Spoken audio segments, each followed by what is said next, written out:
Good morning mga idol, nakapagkape na po ba kayo? At kung hindi pa, tara samahan nyo akong magkape. For today's video, mamimitas tayo ng kadyos mamaya mga idol pagkatapos nating magkape.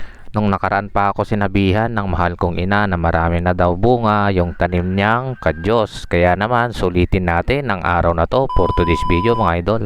Pagkatapos ko nga ihatid yung mga anak ko sa school, dumiretso agad ako doon sa bilihan ng mga kakanin. Yun sana ang gusto naming almusal doon sa kubo ni Mrs. Kaso wala, sarado pa nung pumunta ako. Kaya tirang tinapay muna ang ating almusal. Okay na ito kaysa wala. Mabuti na lang talaga at napaka good vibes pa rin ng mukha ni Mrs. Napakaganda. Ate, may pera ka dyan? Pautang nga.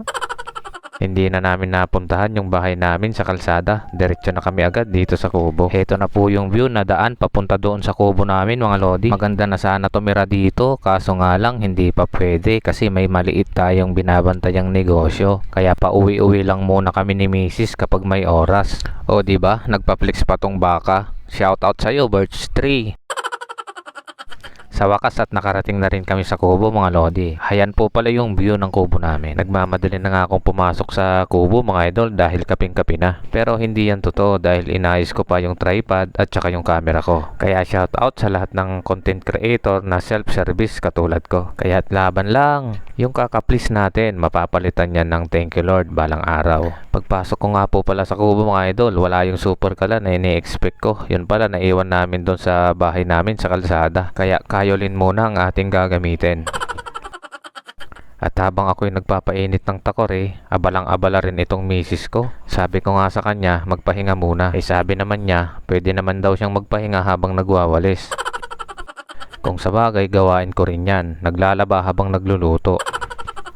Sa wakas at makakapagkape na rin mga idol. Pure black coffee pala yan mga idol, yung stick na kape. Hindi yan masarap mga idol, mapait yan. Pero sanay na kami. Maraming advantages kapag ka nasanay ka sa mapait. Basta ang importante, malayo tayo sa diabetes. Pagkatapos namin magkape, balik agad si Mrs. sa kanyang kontrata. Ako naman, nag-ikot-ikot sa paligid. Bumungad sa akin yung mga gulay. Nakakatuwa. Lahat po pala ng piniflex kong gulay dito sa kubo mga idol. Tanim yan lahat ng mahal kong nanay. O diba? Wala siyang kahilig-hilig.